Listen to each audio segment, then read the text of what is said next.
When we think of intercultural conflicts, such as wars for example, many of us would first think of World War I and II. Very few of us would actually think of the American Civil War. Why is that? Some might argue that since it was a war between only Americans, it shouldn't be considered an intercultural conflict. However, it would be problematic not to recognize the various cultures and subcultures that are present in the US alone. Intercultural communication phenomena like this have always been a big interest of mine. Since we're in a public speaking class, I thought the best way to introduce myself would be to introduce what's been a big influence on my current academic career. In this case, it would be intercultural communication. And by doing so, I hope to build a better connection with my peers, especially with those who have similar interests as me. So my name is Rochelle Miranda, and while I'm no expert in intercultural communication, I recognize how I've had an advantage of traveling and meeting a whole bunch of different people because of how I grew up as a military child. Therefore, I'll be discussing how my early experiences with intercultural communication has influenced my current academic path and my future goals. So, as I stated before, I was a military child, so I was often the new girl at school, which sometimes made it hard to make friends with other kids.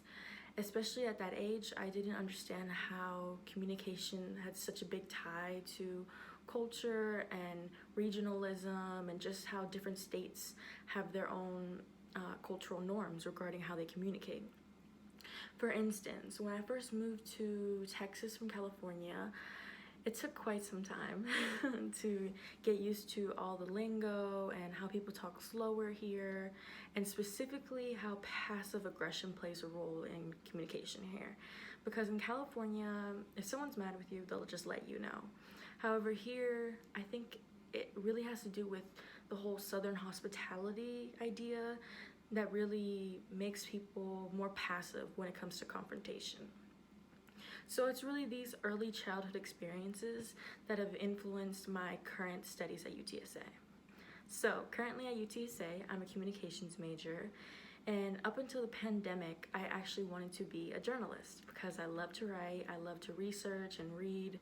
However, when the pandemic hit, that's when my gears started to change more towards intercultural communication because of how I saw how this pandemic was starting to make government officials and scientists and companies start to communicate across borders.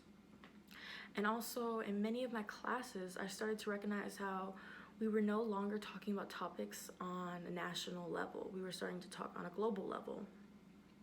And with my background of intercultural communication, I started to see how my worldview and perspective had a big impact on how I studied those particular topics. So now, because of everything that's happened, I've definitely wanted to start looking into intercultural communication way more. And I think it's definitely more important and more prevalent in today's time, especially with globalization becoming such a big phenomenon now.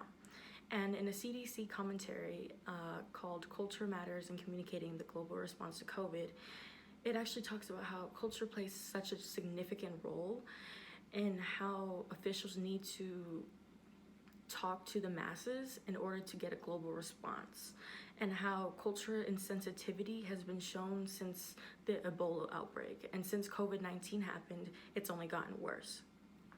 So I've seen how there definitely needs to be more studies. And so this is why one of my future goals is to study intercultural communication. Of course, I first want to graduate college and I actually want to go into the military, but afterwards I definitely want to study intercultural communication regionally in the US, but also with neighboring countries such as Mexico, Canada, and Puerto Rico. And that's everything. I hope you guys learned a little something about me between my past, present, and past, and thank you for listening.